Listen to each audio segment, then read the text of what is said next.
and Dr. Skip Lenz, one of our best friends to LDN and one of our platinum sponsors with Skip's Pharmacy in Boca Raton, is here to give us his thoughts on LDN. Please welcome Dr. Skip.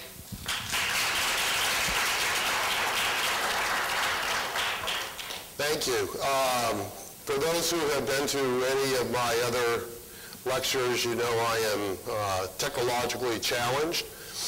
And today, even more so than normal, on Wednesday before I left, my presentation crashed. So we're going to do the best we can with the information we have. We had a very large discussion with my PharmD students on what we were going to name this presentation. My title was going to be Duh. They thought that maybe stupidity is defined as doing the same thing over and expecting a different outcome. Well, it was solved by the computer program or the data crashing. This is a no-brainer, okay? I am not going to challenge you with any sort of scientific data. We did also have a discussion.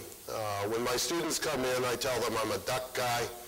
You know, if it walks like a duck and it squawks like a duck and it goes north in the wintertime and it hangs out with ducks and it lays little duck eggs and it's really good at Thanksgiving, it's probably a duck. They say, well, no, you're actually a pragmatist. I'm a duck guy, okay? Some house cleaning. Several things happened with the Mali study. Thing number one is do not depend upon the United States Postal Service to deliver things to Africa when they are addressed to Africa, because they will be delivered to Brazil. Okay, we lost, what, one big shipment, and everybody's sort of, you know, where did it go? Well, when you send things international with the Postal Service and you buy their insurance, the insurance is good as long as it's in the United States. And when it's outside of the United States, they don't know where it is. We shipped, I don't know, it must have been 3 or 4 months ago, this big shipment, and it disappeared. We finally found it in Brazil. They shipped it back. One of the things that we're very concerned with as a compounding pharmacist is expiration date.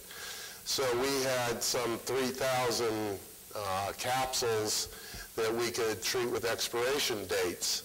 We do now, it's a complicated thing with compounding, how you get the expiration dates. Generally, the government says that you can only put 6 months on it, or there's a fraction of the time of the original container. We actually now have a year expiration dating on LDN. You can pass that on to the other compounders out there. We have really, really, really good data. So, expiration dating. No, it's not the cream yet, but that is under accelerated studies right now, and that's the coastal, I believe it is the coastal formulation, and it's looking very good. That way you can buy a larger amount, okay? I used to be in manufacturing and lectured on expiration dates, so this is like one of those pet peeves of mine.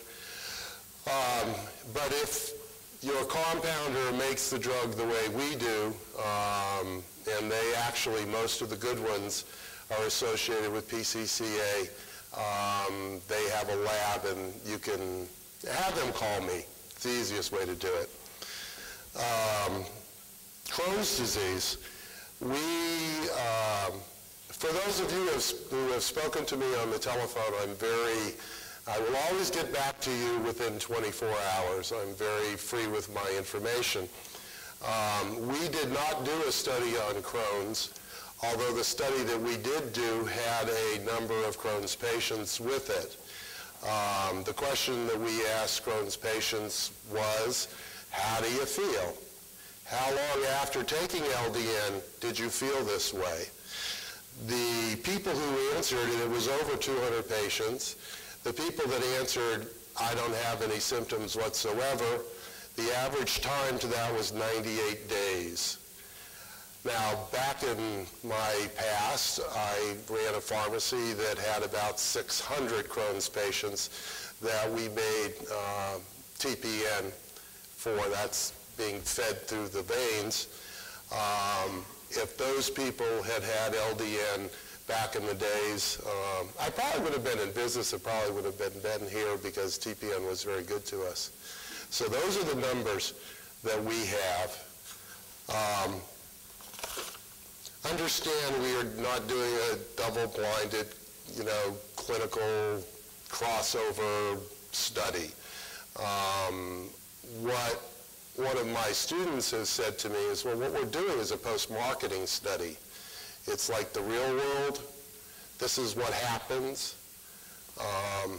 Let me talk about my students, because this year we have an incredible crop of students. Matthew is going to be doing an NIH residency. Stephanie is coming out here to San Diego, and Brooke is going to Boston at Mass General. These kids are like the creme de la creme. I don't know how I got them or how they got me, but we chose each other. So the data that gets presented here, as I've said 3 years now running, is incredibly controlled, and they are really nasty little people when it comes to, can I say this, or can I say that, or can I say the other thing? Basically, what I do is sort of interface with everybody. We have people that input the data, and once again, Cheryl, who did it last year, inputted it against this year, except her name is Cheryl Lenz this year. Maybe there's a bias there. But she's my daughter-in-law, so I don't think there's much of a bias. Okay, now let's see if we can, dang, there we go. Okay, 3/4 of the patients that we contacted were women. Our total survey was 185 patients this year. The reason why we did that was because the students, every time they got a patient in, put them into the database, and you're going to see how consistent this data is. 3/4 of them were female. The vast majority of them were white females. Okay, their diagnosis, 173 of them were diagnosed with multiple sclerosis, 4 of them were fibromyalgia, and 43 of them were other. Now, the total database at this time for the pharmacy is 16,000 patients. So we have 16,000 patients either on service or who have contacted us through the LDN Study AOL site, saying that they wanted to be part of the study.